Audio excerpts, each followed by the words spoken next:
Alors, nous voici arrivés au dernier volet. Les idées reçues ont la vie dure. C'est à ça qu'on les reconnaît. Savoir dire non.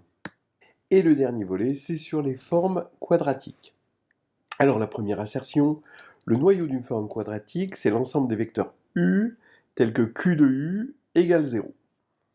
Bon, un non, q de u égale 0, c'est pas un noyau, c'est pas un sous-espace vectoriel en général. En fait, q de u égale 0, c'est ce qu'on appelle le cône isotrope. Le noyau de la forme quadratique, justement, il y a un contre-pied, c'est que ça ne concerne pas tout à fait la forme quadratique, mais quelque chose qui lui est associé canoniquement, c'est-à-dire la forme bilinéaire symétrique associée, la forme polaire. Et c'est l'ensemble des vecteurs u tels que b de uv égale 0 pour tout v. Donc là, c'est un espace vectoriel parce que la forme B est bilinéaire, alors que Q n'était pas linéaire. Donc c'était pas un vrai noyau, hein, ce truc-là. Donc, vous allez prendre par exemple la forme quadratique sur R2, Q de XY égale X2 moins Y2. Vous prenez 1, ben, il est dans le cône isotrope parce que Q de U égale 0. Mais cette forme-là est non dégénérée, donc lui n'est pas dans le noyau, puisque le noyau est réduit à 0. Le noyau, entre parenthèses, c'est l'ensemble des xy tels que xx' moins yy', j'ai pris la forme polaire, égale 0, quel que soit x', y'. Et ça, il n'y a que 0. 0. Voilà. Et ça, il n'y a que 0, 0 qui va marcher. La non-dégénérescence est héréditaire. Alors qu'est-ce que ça veut dire? Si Q est une forme quadratique non dégénérée sur E, et si F est un sous-espace de E, alors la restriction de Q au sous-espace F reste non dégénérée. Eh bien non, non, non. En fait, on croit ça parce que quand Q est une forme définie positive, sur E, qui est réelle, hein, et F est un sous-espace, alors Q, sa restriction à F, reste définie positive, ça oui. Mais la dégénérescence n'est pas héréditaire. Contrairement à la positivité. Le côté produit scalaire, un produit scalaire, ça reste, ça se restreint en un produit scalaire, mais pas une forme non dégénérée. Donc vous prenez Q de xy égale x2 moins y2, donc sa matrice, c'est dans la base canonique de R2, c'est la diagonale 1 moins 1. Vous prenez pour F la droite engendrée par 1, 1. Voilà. Et bien, vous voyez que Q restreinte à F est nulle. Donc Q restreinte à une droite, ça va être une forme quadratique nulle, donc forcément dégénérée, alors qu'au départ, elle était non dégénérée. La forme quadratique définie sur R3 par grand Q de x, y, z égale x plus y au carré plus y plus z au carré moins x moins z au carré est une forme quadratique de signature de 1. Ben oui, on pourrait penser que c'est de signature de 1 parce qu'il y a deux positifs et un négatif ici. Mais non, il faudrait que les trois formes linéaires x plus y plus z et x moins z soient indépendantes. Ce qui n'est pas. Parce que là, ici, vous avez celle-ci moins celle-là, ça fait celle-là, évidemment. Hein, vous soustrayez, vous avez ça. Donc il y a une relation de dépendance entre les trois. Donc on ne peut pas affirmer que c'est une forme quadratique de signature de 1. Et même, on peut affirmer le contraire. Regardez, si Q était de signature de 1, elle serait de rang 3, de plus 1. Elle serait donc non dégénérée puisqu'on est en dimension 3.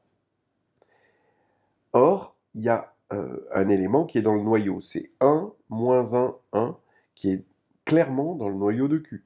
Parce que quand vous regardez la forme bilinéaire symétrique associée, la forme polaire, vous allez avoir, vous voyez, la forme polaire, ça va être x, y, z et x', y', z'.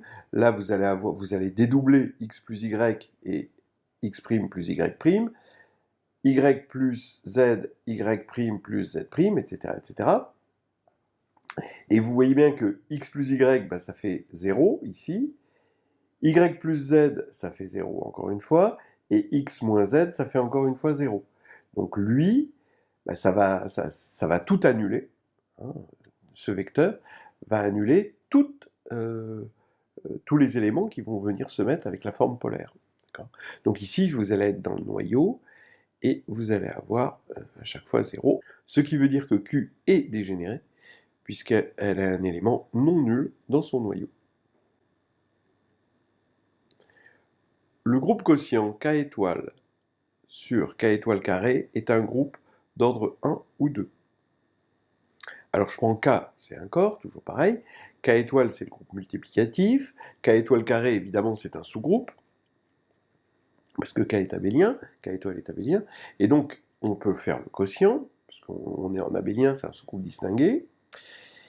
Et beaucoup de gens pensent que c'est d'ordre, et des gens bien des fois, pensent que c'est d'ordre 1 ou 2. Regardez, si vous prenez K égale C, eh bien, tout élément de C étoile est un carré. Donc, le quotient, c'est trivial. On a un groupe d'ordre 1. Quand vous avez K égale R, ben ici, R étoile sur R étoile carré. Qu'est-ce que c'est que R étoile carré? Ben, c'est les positifs, il n'y a que eux qui sont des carrés. Et le quotient de R étoile et de R étoile plus, ben c'est 1 moins 1, c'est le groupe à 2 éléments. Donc là, ça marche. Et quand vous prenez un corps fini, si vous prenez F2, ben vous avez 1, et vous prenez FP, P impair, là, vous vous rendez compte que vous avez 2. Donc on pourrait se dire qu'avec tous les exemples qu'on a sous les yeux, les exemples courants, on va dire, on a toujours 1 ou 2. Donc on se dit, bah oui, pourquoi pas, lui, il pourrait être d'indice 2 là-dedans. Eh bien non. Non, non, non. C'est vrai pour ces corps classiques-là, mais faux pour Q. Vous prenez Q étoile sur Q étoile carré, eh bien c'est carrément un groupe d'ordre infini. Parce que vous prenez P, un nombre premier, et vous regardez la classe, donc il est dans Q étoile évidemment, vous regardez sa classe modulo les carrés, et vous prenez Q, un autre nombre premier, vous regardez sa classe modulo les carrés, bah, P et Q ne sont pas égaux modulo des carrés.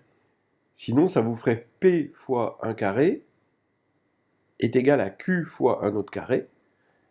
Et donc P sur Q serait un carré de Q. Et ça, bon, avec le théorème fondamental de l'arithmétique, on se rend compte que c'est impossible. Ce qui veut dire que les nombres premiers s'injectent là-dedans. Ils sont tous, ils restent distincts dans le quotient. Et comme les nombres premiers, ben, c'est un ensemble infini, ça veut dire que cet ensemble-là, il est infini. Entre autres, il n'est pas d'ordre 1 ou 2. Soit B une forme bilinéaire symétrique non dégénérée sur E, un espace réel. Pour tout sous-espace F de E, on a la somme directe entre F et l'orthogonale pour la forme bilinéaire. Voilà. Alors, on peut y penser parce que c'est vrai pour les formes définies positives, c'est-à-dire les produits scalaires. Voilà. Et bah oui, on croit que c'est vrai tout le temps, bah non, c'est faux. Si Q, c'est la forme x2 moins y2 de R2, encore une fois, vous voyez que c'est toujours le même contre-exemple. Hein. Alors, on regarde la droite engendrée par 1, 1. Eh bien, son orthogonale, on sait que son orthogonale est de dimension, la dimension de f orthogonale, c'est la dimension de E moins la dimension de f, parce que c'est non dégénéré. Donc c'est 2 moins 1, donc c'est 1. Mais 1, 1 est orthogonal à f. Parce que pour la forme polaire, vous vérifiez que 1, 1 est orthogonal. Ça va faire la forme polaire, hein, ça va faire Q de 1, 1. Et donc, on voit bien que son orthogonal, c'est lui-même.